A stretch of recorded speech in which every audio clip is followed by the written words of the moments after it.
Ibu mertua saya berusia 55 tahun saat itu. Dan inilah yang mengejutkan.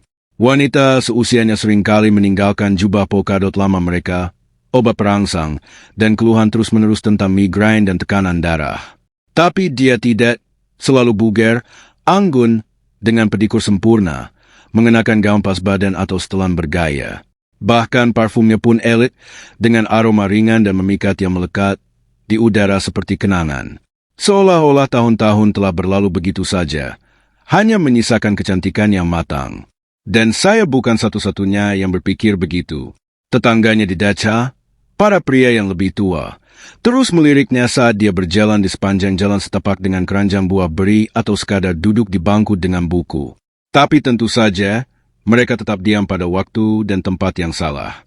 Saya tahu dia sudah tidak punya pacar selama 12 tahun. Dia pernah menyebutkannya kepada istri saya. Seperti, saya sudah cukup dengan kekhawatiran ini. Saya ratu saya sendiri, hidup untuk kesenangan saya sendiri. Saat itu, kedengarannya biasa saja bagiku, seperti laporan berita radio. Tapi kemudian, detail ini mempermainkanku dengan kejam, seperti bom waktu. Awalnya, semuanya berjalan lancar, seperti jam yang berputar. Aku menganggapnya hanya sebagai kerabat yang sudah lanjut usia, hampir seperti bibi atau bahkan ibu kedua. Tapi masalahnya, pikiranku mengulang satu hal, dan mataku menangkap hal lain, dan hal lain itu mulai mengganggu pikiranku. Dan begitulah, kami bertiga di beranda Dacha di malam hari. Udara musim panas terasa hangat, nyamuk berdengung. Istriku asyik dengan tabletnya, menggulir postingan tanpa henti, dan ibu mertuaku sibuk dengan teh, menuangkannya ke dalam cangkir, dan aku mendapati diriku berpikir, sial, dia wanita yang benar-benar menarik dengan keanggunan dewasa yang tidak pernah diimpikan oleh kaum muda. Jangan salah paham. Aku bukan tipe orang yang mengejar setiap bayangan atau rok di jalan, tapi di sini berbeda. Mungkin karena kondisi sempit di bawah satu atap di Dacha ini, di mana kamar-kamarnya kecil dan dindingnya tipis, atau mungkin buah terlarang selalu memanggil lebih kuat, terutama ketika begitu dekat. Dan tahukah Anda apa yang terburuk? Dia merasakannya secara naluriah, seperti serigala betina yang mengendus mangsanya. Istri saya adalah wanita yang baik, tetapi dengan kebiasaan aneh yang muncul seiring waktu. Dia selalu sibuk, terkadang karena karirnya di kantor, di mana dia menghilang hingga larut malam. Terkadang karena teman-temannya dengan gosip mereka yang tak ada habisnya. Terkadang yoga di pagi hari, terkadang film dan serial TV yang tak ada habisnya yang dia tonton hingga tengah malam. Dan ibu mertua saya selalu siap sedia, mengetahui semua yang terjadi di rumah, tertarik dengan bagaimana keadaan saya di tempat kerja, mengajukan pertanyaan dengan minat yang tulus, tertawa mendengar cerita saya seolah-olah itu adalah cerita terbaik yang dia dengar sepanjang hari. Terkadang baginya, saya bukan hanya menantu, tetapi pria menarik yang dengannya dia bisa berbicara dari hati ke hati tanpa semua formalitas keluarga. Suatu kali aku menangkap cara dia menatapku ketika dia pikir aku tidak bisa melihat melalui jendela dapur saat aku sedang memperbaiki pagar. Itu sama sekali bukan tatapan seorang anggota keluarga, bukan tatapan seorang ibu. Jelas bukan, ada sesuatu yang hidup dan licik di dalamnya. Aku sendiri merasa malu, berpaling, berpura-pura sibuk dengan pekerjaan, tetapi benih itu tertanam dalam-dalam, seperti gulma di kebun. Jujur saja, selama beberapa tahun pertama, aku melawannya sekuat tenaga. Ya, ibu mertua dan ibu mertua. Apakah aku benar-benar bodoh? Keluarga, kewajiban, semua itu. Tapi kemudian, seperti biasa, rutinitas keluarga menjadi kelabu seperti langit musim gugur. Percikan api dengan istriku hampir padam. Malam-malam penuh gairah di bulan madu berubah dari momen mekanis yang langka. Kami berbaring di ranjang yang sama, tetapi seolah-olah kami berada di sisi berlawanan dari tempat tidur. Aku sibuk dengan gadgetku, dia sibuk dengan gadgetnya, masing-masing di dunia kami sendiri. Kami menjadwalkan seks sekali setiap beberapa minggu, dan hanya jika bintang-bintang sejajar dan suasana hati mendukung. Dan ibu mertua saya selalu ada di sana, setiap hari di Dacha atau di apartemen kota. Saat kami tiba, saya melihatnya rapi, dengan senyum licik, dengan ekspresi khasnya. Jadi, Zitek, apakah kamu meninggalkan sepatumu di lorong lagi? Biar ku bantu membersihkan. Para pria akan mengerti.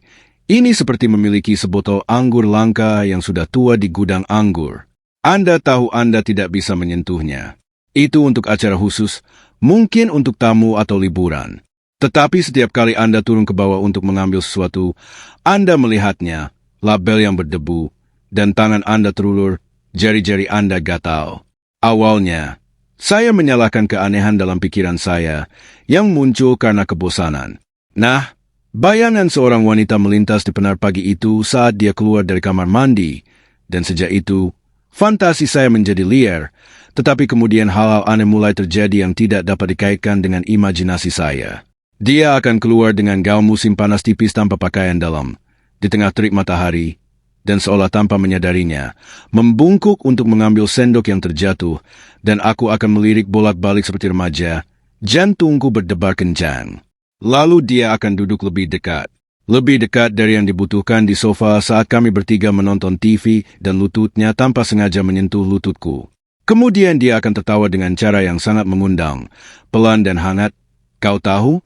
Bukan seperti tertawa mendengar lelucon menantu laki-laki, tetapi seperti seorang wanita mendengar kata-kata seorang pria. Aku bertanya-tanya apakah mungkin aku bukan satu-satunya yang berfantasi? Mungkin dia sengaja menggoda. Menguji reaksiku. Kebetulan, dia bukan tipe yang suka memerintahku atau mencampuri urusan kami, seperti ibu mertua stereotip dalam lelucon. Sebaliknya, dia selalu seperti teman baik, siap mendengarkan keluhan tentang pekerjaan, menawarkan dorongan dengan nasihat, atau sekadar duduk diam di sisiku. Dan ini bahkan lebih berbahaya, karena seiring waktu, sesuatu berubah di dalam diriku, seperti lempeng tektonik. Saya semakin sering membandingkan seorang istri muda yang dingin dan tenggelam dalam dunianya sendiri dengan seorang ibu mertua yang dewasa namun responsif yang memandang Anda sebagai pribadi, bukan hanya sebagai pelengkap kehidupan sehari-hari. Ini adalah salah satu paradoks yang terus berlanjut. Apapun yang dilemparkan kehidupan kepada kita, kita perlu tertawa. Ada sebuah kejadian yang masih kuingat. Suatu malam di beranda, matahari sudah terbenam, cahaya dari lampu terasa hangat. Istriku pergi lebih awal, beralasan kelelahan setelah yoga. Dan aku dan ibu mertuaku sedang menghabiskan teh kami. Uap dari cangkir mengepul di udara. Ia mengenakan jubah tipis, rambutnya terurai, matanya berbinar karena kelelahan seharian. Aku hendak pergi, berdiri, dan ia berkata, "Ya, Stet, jangan marah pada putriku. Ia terkadang bisa sangat egois, selalu sibuk." Aku terkekeh, seolah berkata, "Oh ya sudahlah, aku sudah terbiasa." Tapi ia menatapku dengan cara yang menunjukkan bahwa percakapan itu bukan hanya tentang istriku. Ada sesuatu yang tersembunyi di sana, seperti sedikit petunjuk tentang perasaannya sendiri. Aku ingin bertanya langsung, "Apa yang kau inginkan dalam hidup ini?" Tapi aku tetap diam, menelan kata-kataku, dan itulah awal dari kehancuran, seperti batu pertama dalam longsoran salju. Saat itu, saya tidak tahu bahwa beranda daca biasa akan berubah menjadi medan pertempuran emosi, bahwa lelucon dan tatapan yang tidak berbahaya akan meningkat menjadi sesuatu yang serius dan tak terkendali. Saya pikir saya mengendalikan semuanya, seperti penunggang kuda berpengalaman. Tetapi, seperti kata pepatah, jika seseorang tidak merasa memegang kendali, itu berarti dia tidak melihat siapa yang mengendalikan semuanya. Dan dalam kasus ini, kendali ada di tangannya. Ada malam-malam ketika sepertinya tidak terjadi apa-apa. Semuanya tenang dan damai. Tetapi kemudian malam-malam itu muncul dalam ingatan dan berputar seperti piringan hitam rusak di pemutar piringan hitam tua. Saya baru saja mengalami hal seperti itu, dan itu menjadi titik balik. Kami bertiga duduk di meja di daca, sudah menikmati udara segar. Istri saya mengumumkan hari diet. Sayuran dari kebun, yogurt tanpa gula, dan keju cottage tawar yang konon ideal untuk lingkar pinggang dan kesehatan. Seperti suami yang patuh, saya mengunyah rumput ini, memasang wajah puas, dan memaksakan senyum. Dan dalam pikiranku, aku bertanya-tanya di mana stea panggangnya, di mana sosis yang sedang dipanggang. Setidaknya sesuatu yang mengenyangkan dan maskulin. Di seberang jalan, ibu mertuaku mengaduk-aduk saladnya dengan garpu, senyum licik tersungging di sudut bibirnya, seolah-olah dia juga berpikir, "Ugh, makanan sampah, aku lebih suka makanan sungguhan." Aku bertatap muka dengannya. Kami saling mengedipkan mata secara diam-diam dan hampir tidak bisa menahan tawa, seperti sedang bersekongkol. Istriku, tentu saja, tidak memperhatikan apapun. Dia terpaku pada perangkatnya, menelusuri resep dan menikmati waktu bersama teman-temannya. Dan pada saat itu, untuk pertama kalinya, aku merasakannya. Ibu mertuaku dan aku berada di gelombang yang sama, seolah-olah berbagi rahasia melawan semua omong kosong tentang kesehatan ini, melawan rutinitas yang mencekik kami. Setelah makan malam, istriku pergi ke kamar tidur untuk menonton sinetronnya. Dia punya ritual tersendiri di sana. Selimut, secangkir teh herbal, dan 3 jam air mata, intrik, dan drama di layar. Aku duduk bersama ibu mertuaku di beranda. Tempat nyamuk tak lagi menggigit begitu banyak. Samovar masih hangat. Percakapan mengalir dengan sendirinya, seperti benang pada gelendong. Awalnya, tentang hal-hal sepele. Harga pasar, panen tomat, gosip tentang tetangga. Siapa yang menanam apa. Tapi perlahan-lahan percakapan beralih ke hal-hal yang lebih serius. Tidak secara langsung, tetapi tersirat dengan hati-hati, seolah-olah berjalan di atas es tipis. Seperti, tidak mudah bagi perempuan seusiaku, terutama sendirian di rumah di pedesaan. Kesepian itu menekan, menghancurkan, seperti hujan musim gugur. Semua temanku sibuk mengurus cucu mereka, berbagi foto di obrolan, dan di sini aku, sendirian, menanam bunga dan memikirkan masa lalu. Aku mengangguk dan setuju, tetapi sesuatu di dalam diriku berubah, seperti saklar. Sebelumnya, aku hanya melihatnya sebagai keluarga, tetapi kemudian aku melihatnya sebagai seorang wanita sejati yang merindukan kehanatan, sentuhan, dan pemahaman manusia yang sederhana. Dan dia membuatku kagum, katanya dengan tenang, tanpa air mata atau keluhan, dengan sedikit ironi, seolah-olah bercanda tentang dirinya sendiri. Namun matanya mengkhianati sesuatu yang tak bisa diungkapkan dengan kata-kata, kesedihan yang dalam dan tenang. Kami duduk seperti itu selama 40 menit, mungkin 1 jam, dan waktu terasa berjalan lambat. Percakapan beralih ke lelucon, anekdot ringan.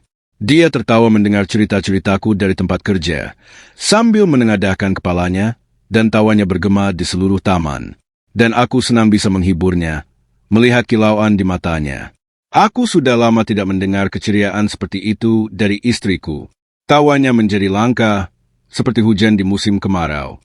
Tiba-tiba dia membungkuk untuk mengatur samovar, dan aroma parfumnya menyelimutiku, mulia, hangat, dengan subteks yang akan membangkitkan kenangan. Aroma itu menyelimutiku seperti gelombang.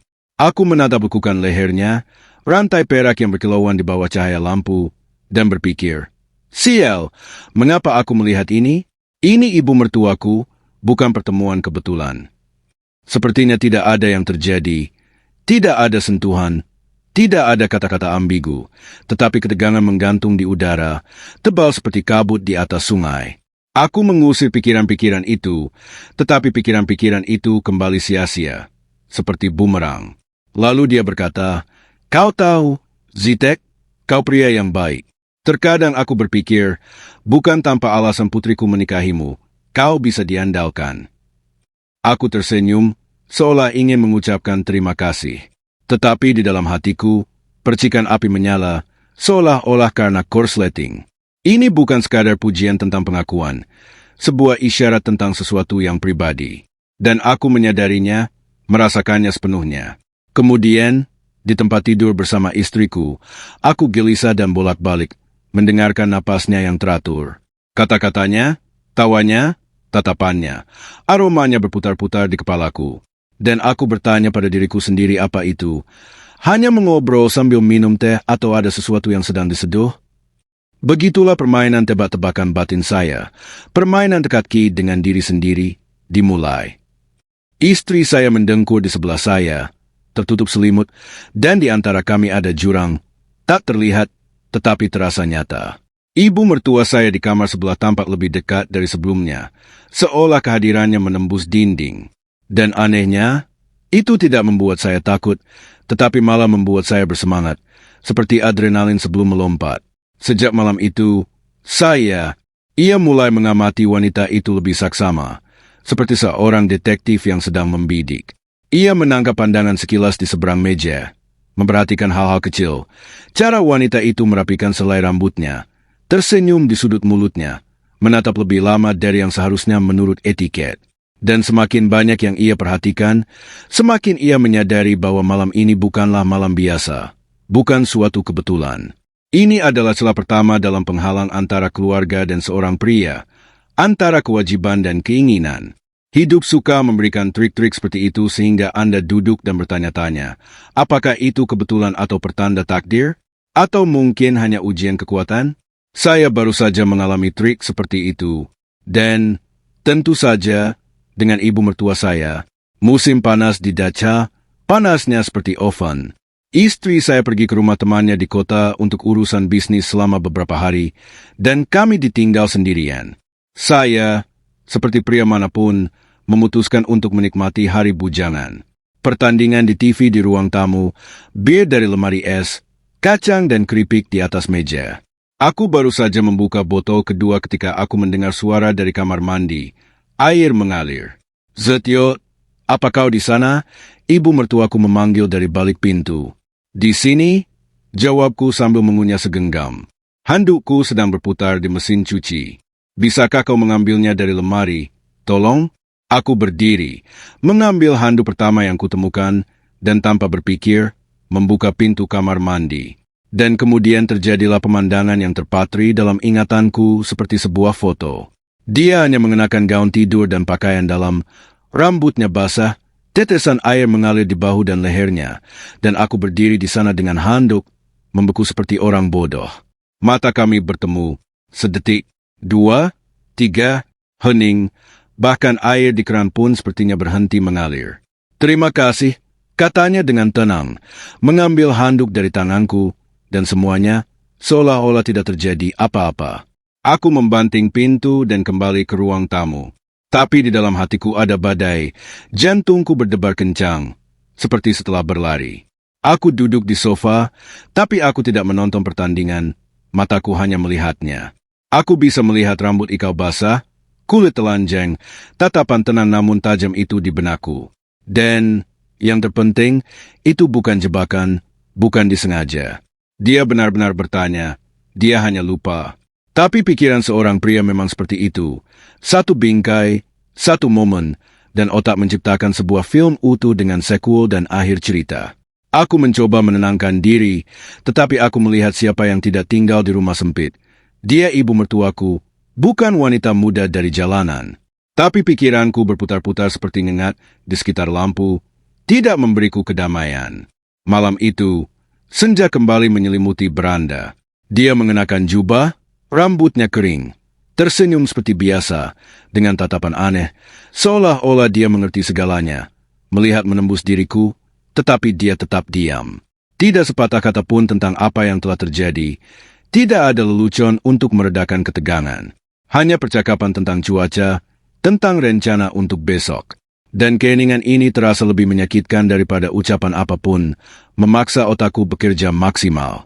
Aku tetap bersikap seperti biasa, melontarkan lelucon tentang sepak bola, tetapi di dalam hatiku aku sudah menyerah, posisiku telah jatuh. Beberapa hari kemudian, terjadi lagi kejadian lain, lebih ambigu daripada apapun, dan dia menambah bahan bakar ke api. Istriku tertidur lelap setelah seharian di kota. Aku pergi ke dapur untuk mengambil air malam itu.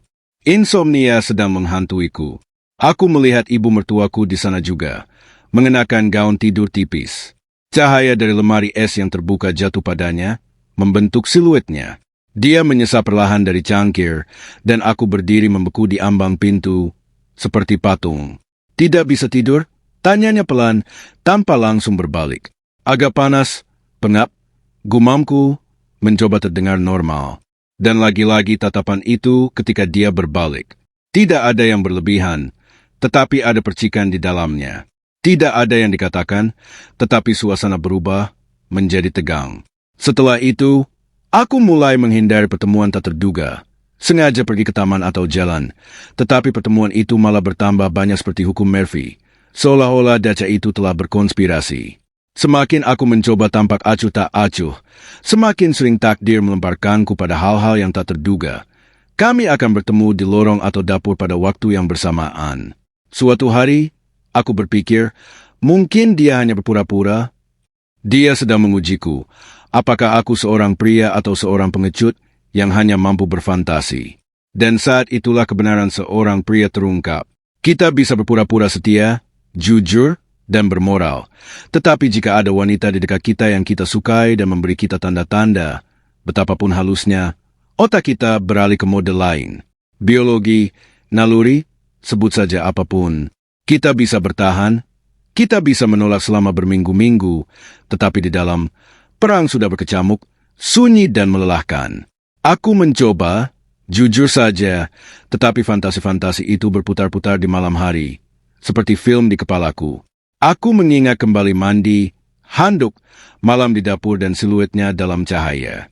Dan meskipun dia jahat, dia bertindak seolah-olah tidak terjadi apa-apa. Tidak ada petunjuk, tidak sepatah kata pun. Tapi matanya menantangku.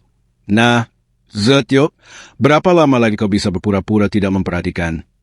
Setelah pertemuan-pertemuan itu, ibu mertuaku sepertinya sengaja menguji batasnya. Atau begitulah yang tampak bagiku dalam paranoia. Entah imajinasiku yang merajalela, atau dia sedang memainkan permainan halus, seperti menenun jaring. Misalnya, di meja makan untuk kami bertiga. Istriku sedang mengobrol tentang pekerjaan, tentang proyek-proyeknya. Aku mengangguk secara mekanis, tetapi aku bertatap muka dengan ibu mertuaku. Dia perlahan menjelat rema dari garpunya. Matanya tertawa dan menyipit. Istriku tidak memperhatikan, tenggelam dalam ceritanya, dan di dalam hatiku aku seperti korsleting, pikiranku berpacu. Atau di sini aku mengangkut kayu bakar untuk barbecue di kebun. Aku berkeringat di bawah sinar matahari, bajuku menempel di tubuhku. Dia datang dari belakangku, dengan lembut meletakkan tangannya di bahuku. Kau pria yang kuat, benar-benar penopang keluarga. Kata-kata itu diucapkan dengan ramah, seperti pujian, tetapi nadanya begitu tersiar sehingga aku hampir menjatuhkan kayu gelondongan itu. Tanganku gemetar. Aku menganggapnya hanya imajinasiku, seolah-olah dia hanya menyanjung dengan cara yang ramah keluarga. Tetapi setiap kali dia dengan polos mengatakan atau melakukan sesuatu seperti itu, bulu kuduku merinding seperti tersengat listrik, dan dia tidak pernah berlebihan, tidak pernah melampaui batas kesopanan. Semuanya, rasanya acak, seperti kebetulan, tetapi roh itu terus mengulang. Bukan apa-apa, semuanya sudah direncanakan. Malam itu, seluruh keluarga menonton film di ruang tamu. Istriku tertidur di film Soperway karena lelah. Aku dan ibu mertuaku sendirian. Aku membolak-balik saluran dengan remote, mencari sesuatu yang netral. Dia berkata, "Berhenti, aku suka film ini, film lama, tapi menyentuh." Ternyata itu adalah melodrama dengan pelukan, gairah, adegan di mana para karakter tidak bisa menahan diri. Aku ingin mengganti saluran, tetapi dia menyentuh tanganku dengan lembut, sesaat, seperti kupu-kupu. Tapi aku merasakannya, merinding sampai ke tulang. Kami duduk di layar, berciuman penuh gairah. Istriku tidur di sebelahku. Ibu mertuaku tersenyum pelan, memandang dari layar ke arahku. Ketegangan meledak, udara berderak. Hei, siapa yang akan mengatakan bahwa mudah untuk mengendalikan diri dalam hal seperti ini? Dia mungkin seorang biarawan di biara atau berbohong pada dirinya sendiri. Pikiranku seperti sirkus. Norma moral, lelucon rakyat tentang ibu mertua. Sumpah setia pada istriku di pesta pernikahan. Tapi pikiran juga menyelinap masuk. Bagaimana jika ini kebetulan dari takdir? Bagaimana jika dia menginginkan hal yang sama? Bagaimana jika pikiranku bertepatan, dan ini bukan permainan? Terkadang aku berpikir dia memancarkannya tanpa sadar. Beberapa wanita memang secara alami menarik. Tapi kau ingat senyumnya, tatapannya, intonasinya dan, jelas, sebuah permainan murni, licik, penuh perhitungan, seperti permainan catur. Suatu kali, hanya kami berdua, tanpa saksi sama sekali. Istriku sedang bekerja di hari liburnya. Dia pulang lebih awal. Aku sedang memperbaiki pagar di daca, berdiri di atas tangga. Bajuku basah kuyup oleh keringat. Aku merasakan dia berdiri di belakangku, mengawasi. Berbalik, dia tersenyum lebar. Seorang ahli bisnis sejati, tangan emas. Sebuah lelucon, tetapi matanya mengatakan sesuatu yang lain, sesuatu yang dalam. Hari demi hari, dia menyiksa sarafku seperti ini. Tidak ada yang jelas, tidak ada tindakan langsung. Tapi ini bahkan lebih buruk. Otak itu sendiri melengkapi, memikirkan, menggambarkan adegan-adegan tersebut. Dan semakin saya mengatakan pada diri sendiri untuk berhenti, untuk tidak melakukan ini, semakin kuat tarikannya. Seperti magnet. Kebetulan, hubungan saya dengan istri saya sedang berantakan saat itu. Dia menjadi dingin, sibuk dengan urusannya sendiri, karirnya. Percakapan jarang terjadi. Singkat, tawa bahkan lebih jarang. Seperti gema dari masa lalu. Keintiman. Baiklah, ayolah, agar saya tidak lupa. Bagaimana mungkin tanpa percikan? Dengan latar belakang ini, ibu mertua saya tampak seperti oase di padang pasir. Perhatian, ceria, hangat, memandang saya seperti seorang raja, bukan sepotong perabot. Saya tahu saya sedang berjalan di tepi jurang, bermain api, tetapi sial, api manil ini sangat manis. Setiap tatapan menegaskan bahwa dia tahu tentang badai di dalam diri saya dan menikmatinya seperti seorang konduktor menikmati orkestra. Saya masih percaya bahwa saya mulai lelah, bahwa itu hanya rayuan, ringan dan tanpa konsekuensi. Tapi hidup menunjukkan padaku bahwa aku telah membuat kesalahan besar, dan harga dari kesalahan itu sangat mahal. Ada titik dalam kehidupan pria ketika, kau tahu, mereka sudah terbawa suasana, tetapi tidak ada jalan kembali, seperti kereta tanpa henti. Kau belum melakukan apapun secara fisik, tetapi kau sudah tenggelam dalam rasa bersalah, secara mental. Aku terjebak dalam rawa ini. Setiap pagi dimulai dengan cara yang sama. Aku bangun bersama istriku, dia sedang online dan menggulir layar, dan aku berbaring di sana memikirkan bukan tentang pekerjaan, bukan tentang rencana, tetapi tentang mata ibu mertuaku. Tawa, sentuhan acak. Aku berbaring di sana dan berpikir, apa-apaan ini? Aku berusia 38 tahun, memiliki keluarga normal, rumah, dacha, dan aku bertingkah seperti anak sekolah yang naksir guru sastranya. Masalahnya adalah, otak pria dirancang dengan cara yang bodoh. Semakin kau tidak bisa, kau tahu, semakin kau menginginkannya, seperti buah terlarang di taman. Seperti tombol, jangan ditekan. Nah, siapa di antara kita yang tidak pernah menanyakannya? Hanya karena penasaran. Jujur saja, saya mencoba menganalisis situasi ini untuk memahaminya. Di satu sisi, dia 17 tahun lebih tua, perbedaan usia yang sangat besar, seperti teman ibu saya, dewasa dan berpengalaman. Tetapi di sisi lain, ada energi feminin yang terawat dengan baik yang belum pudar, pengalaman yang memanggil. Lalu pikiran itu muncul di kepala saya. Tapi dia punya sesuatu yang tidak dimiliki istri saya. Kehangatan, pengertian, percikan.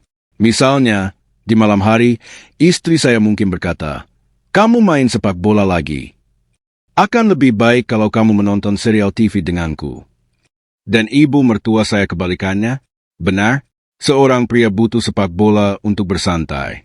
Serial TV seperti Babskaya Blas. Saya sendiri tidak menyukainya. Dan saya duduk di sana dan berpikir, wow, pemahaman ini seperti pembaca pikiran. Tapi pada saat yang sama, perasaan bersalah tumbuh dalam diri saya, seperti bola salju. Saya mengerti bahwa semua ini bukan hanya pikiran di kepala saya.